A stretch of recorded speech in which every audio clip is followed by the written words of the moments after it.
எல்லாருக்கும் வணக்கம். சமீப காலமா ஒரு மருத்துவமனை, நம்முடைய உறவுகள் ஏதோ ஒரு நோய்க்கு போய் அட்மிட் பண்ணியிருக்கிறோம். அங்க இறந்துட்டாங்க அல்லது ரொம்ப சிக்காயிட்டாங்க, சீரியஸ் ஆயிட்டாங்கன்னா சம்பந்தப்பட்ட மருத்துவர்களை தாக்குவது அல்லது மருத்துவமனை அடித்து நொறுக்குவது என்கிற மாதிரியான செய்திகள் கொஞ்சம் சமீப காலமா அதிகமாக தான் இருக்கு. சமீபத்தில் கூட அரசு மருத்துவமனை சென்னையில ஒரு டாக்டருக்கு கத்தி குத்து அப்படிங்கிற ஒரு செய்தி தமிழகம் முழுக்கும் அதிர்ச்சியையும் பரபரப்பையும் உருவாக்கி விட்டது. அதுக்கு சில பேர் சோசியல் மீடியாஸ்ல கமெண்ட்டுகள் போட்டதெல்லாம் பார்க்கும் பொழுது மருத்துவர் சமுதாயத்தில் அதை வாசிக்கிற பொழுது கொஞ்சம் மனசு கஷ்டமாக தான் இருந்தது. அதை நியாயப்படுத்தி போட்ட மாதிரியான பதிவுகள். ஆனால் ஒன்று சொல்ல நினைக்கிறேன். என்னன்னா, நமக்கு உறவினர்கள், நமக்கு நன்கு தெரிஞ்சவங்க, நம்ம நண்பர்கள் ஒரு இறப்பு அல்லது சீரியஸ் ஆயிட்டாங்க அப்படிங்கிறது உண்மையிலேயே யாராலும் ஏத்துக்க முடியாத விஷயம். ஒரு மிகுந்த மன வலியை, வேதனையை கொடுக்கக்கூடிய விஷயம். அதுல எந்த மாற்று கருத்தும் கிடையாது. அதே நேரத்தில் இந்த கமெண்ட் போட்டாங்க பாத்தீங்களா, அந்த கமெண்ட் போடுறவங்களுடைய எண்ணிக்கை குறைவுதான் சொல்ல. இன்றைக்கும் என்னுடைய சமூக மக்கள் நன்றாகவே எங்களுக்கு தெரியும், மருந்துகள் மீது, மருத்துவர் மீது, மருத்துவ மீது இன்றைக்கும் நம்பிக்கை வைத்துக் கொண்டுதான் இருக்கிறார்கள். அதனாடி அந்த குறைந்த பேர் போட்டாலும் அந்த பதிவுக்காக இந்த ஒரு விளக்கமாக இந்த வீடியோல சில கருத்துக்களை பகிர்ந்துக்க நினைக்கிறேன். இது யாரையும் நியாயப்படுத்தியோ குறை சொல்வதற்கான பதிவில்லை. முழுமையாக இந்த பதிவை கேளுங்க என் அன்பு மக்களே. இந்த ஒரு மருத்துவமனைக்கு போறோம், ஒரு பேஷண்ட்ஸ் எதிர்மறையா நடந்துச்சுன்னு சொன்னால் அதற்கு டாக்டர் மட்டுமே முழுமையான காரணம் அல்ல. நிறைய அப்படித்தான் நினைச்சுக்கிறாங்க. உண்மையை சொல்ல போனால் ஒரு கேஸ்ல சக்சஸ் ஆயிடுச்சு, ஒரு ஹார்ட் அட்டாக் பேஷண்ட்ஸ் போறாரு, சக்சஸ்னா கூட அது மருத்துவருடைய அறிவு மட்டுமே காரணம் அல்ல. பிளஸுக்கும் காரணம் அல்ல, மைனஸ் ஆன ஒரு ரிசல்ட் வந்தாலுமே அதற்கும் டாக்டர் மட்டுமே காரணம் அல்ல. எஸ், மருத்துவர் தன்னுடைய அறிவு, தன்னுடைய அனுபவத்தை கொடுக்கிறார். அந்த மருத்துவ அலோபதி மருந்தை கொடுக்கிறாங்க. அதை பெறுகிற நோயாளிகளுடைய உடல் தன்மையை பொறுத்து, நோயுடைய தன்மை, நோயுடைய தீவிரத்தை பொறுத்து, உடல்ல இருக்கக்கூடிய எதிர்ப்பு சக்தியை பொறுத்து, அந்த உடல்ல இருக்கக்கூடிய இணை நோய்கள் சொல்லுவோம் பாத்தீங்களா, அதை பொறுத்து, வெவ்வேறு காரணங்களை பொறுத்து ரிசல்ட்டுகள் மாறுபடுங்கிறான். அது பிளஸ் ஆகுதா மைனஸ் ஆகுதா என்பதை பொறுத்து. அதனால இதுல ரிசல்ட் மைனஸ் ஆனா உடனே ஒட்டுமொத்தமாக மருத்துவருடைய ட்ரீட்மெண்ட்டை மட்டுமே குறை சொல்வது சரியாக இருக்காது என்பதை என் தாழ்மையான கருத்தாக பதிவு செய்கிறேன். என்ன வகையில இது பிரித்து பார்க்கணும் அப்படின்னு சொன்னா, எப்படி மக்கள் புரிஞ்சுக்கிறாங்க. ஒரு கேஸ் போய் ஒரு மைனஸ் ஆயிடுச்சு அப்படின்னு சொன்னால், ஒரு டெத் ஆயிடுச்சு இல்லை சிக் ஆயிட்டாங்க அப்படின்னாலே மக்கள் எப்படி புரிஞ்சுக்கிறாங்க அப்படின்னா, இது டாக்டருடைய தவறான சிகிச்சை அப்படிங்கிறத நிறைய பேர் புரிஞ்சுக்கிறாங்க. உண்மையில சொல்லணும்னு நினைக்கிறேன், சில விஷயத்துல ஒரு சில வேறுபாடுகளை சரியாக உணர்த்தலையோ நினைக்கிறேன். நம்ம டாக்டர் சமூகமும் மக்கள்கிட்ட உணர்த்தலையோ நினைக்கிறேன். எப்படின்னா, தவறான சிகிச்சை என்பது வேறு, சிகிச்சை பலன் அளிக்கவில்லை என்பது வேறு. இதை கண்டிப்பா புரிஞ்சுக்கோங்க என் அன்பு மக்களே. ரெண்டுக்குள்ள வேறுங்க.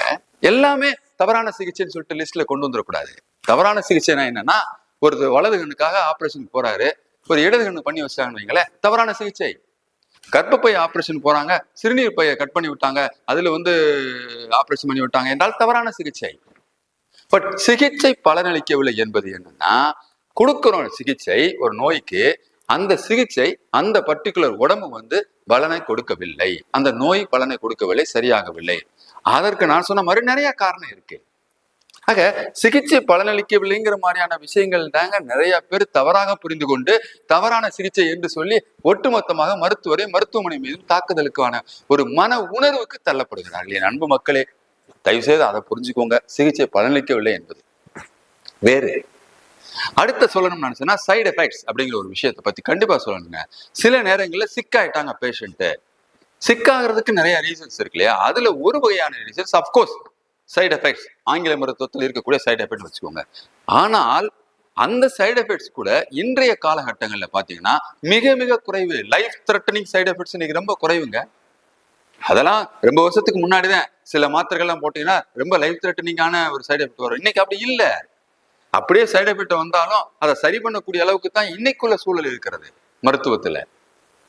நான்காவது ஒரு விஷயம் இருக்குங்க, அத கண்டிப்பா கவனக்குறைவு, இக்னரன்ஸ், நெக்லிஜென்ஸ் அப்படின்னு சொல்லிட்டு ஒண்ணு இருக்கு பாத்தீங்களா. இதுவும் சொல்லப்படுகிறது இந்த மருத்துவத்துறை மீது. எஸ், அந்த நெக்லிஜென்ஸ்னா என்னன்னா, கவனக்குறைவா விட்டுட்டாங்க. ஃபார் எக்ஸாம்பிள், ஒரு பேஷண்ட் செஸ்ட் பெயின், இடது பக்கம் வலின்னு வந்திருக்கிறாரு, ஒரு இசிஜி எடுங்கன்னு சொல்லிட்டு போயிட்டாங்க.